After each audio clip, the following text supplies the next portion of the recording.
kala fongalu gesama da nyayama yewan saleli tawabalagi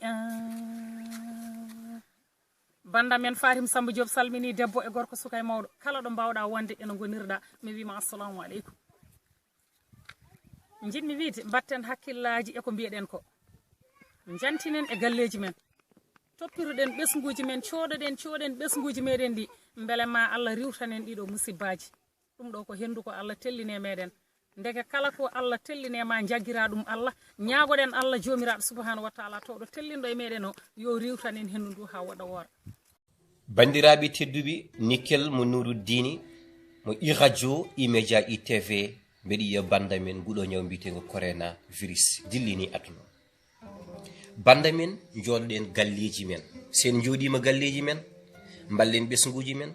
ballen hoddiɓe men ballen bandiraɓe men ballen sehilaɓe men restez chez vous s'il vous plaît restez chez vous s'il vous plaît.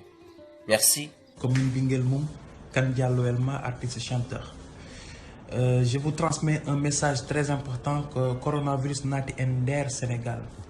et coronavirus Korafi Bondo. Donc je vous demande de laver les mains. S'il vous plaît, restez chez vous. Commune Sow, onon bandiraɓe halplaren mi salminimon onon fof on jarama Allah jarama naate windere nden kala coronavirus ko gongre gongo faltaaki suka e mawɗo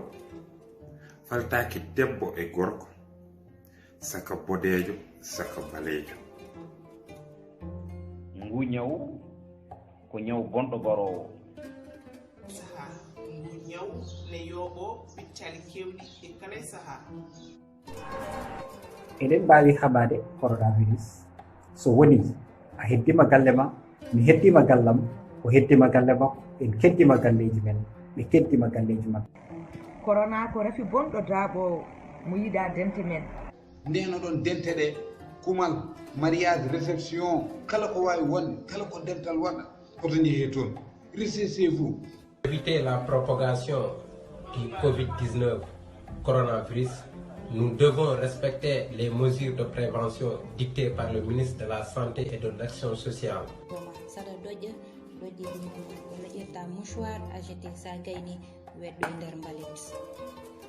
Sa tiniɗe maale ɓandu ma andu muusa andu ƴakka aɗa ɗojja ɗe isla jooɗo galle ma joñoɗa ɓesgu ma woto mem hay goto memi ƴettu téléphone ma nodda 800 00 50 50 walla nodda 15 15. Coronavirus ko jawɗo rabde ha no fewi o wadde e ndemtoɗen nde wonno ko rentade virus pra mboɗo wiyamo kala yo yettu e nder galle muɗum bandiraɓe jetti e nder galleji moɗon mon fof kala to jooɗi yo heddo ɗon wonɓe Dakar ɓe yo keddo e Dakar wonɓe Fouta ɓe yo keddo Fouta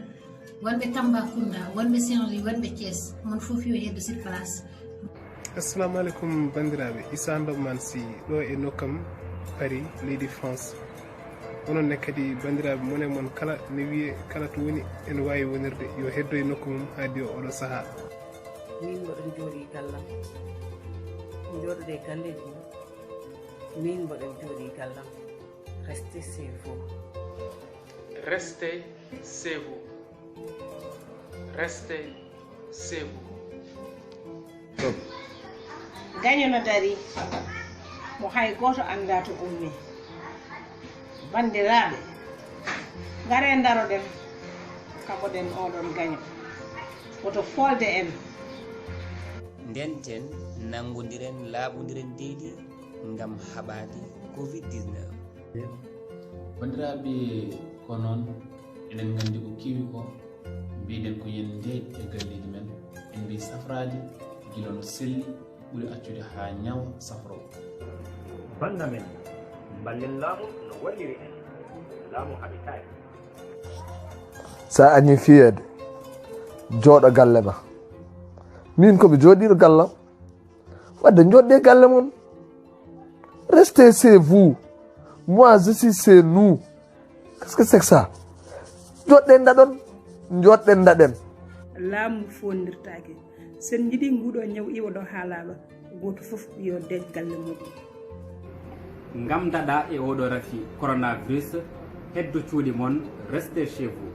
ati e nder leydi sénégal on ji hakkillaji fof nana dow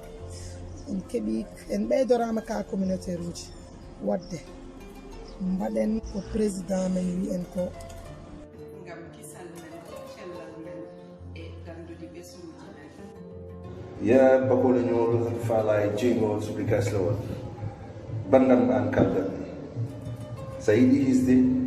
teddin soɗorade sawunde. Assalamu alaikum bandiraɓe o ko doki Allah, je vous en prie restez chez vous. leydi ma ɗum noon jooɗo galle ma ndena ɓesngu ma ngam wallude ɓesngu leydi ma. coronavirus ko hunde wonde kadi coronavirus wona caahan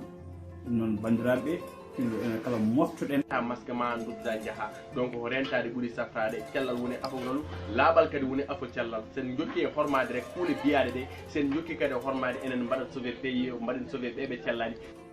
bandiraɓe coronavirus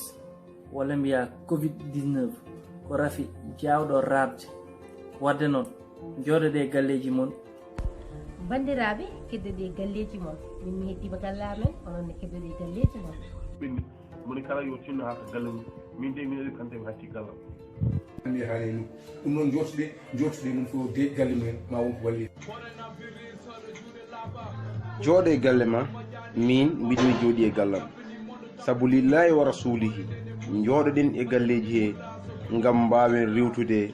oɗo mboros biteɗo covid 19 holno ɗum donirta kala e men fof yo jotto galle mumen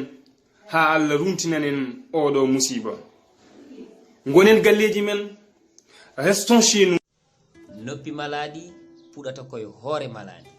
sabu Allah bandiraɓe jooɗoɗe e galleji mon mi torimo moni kala ɗo woni yo heddo ɗon s'il vous plaît restez chez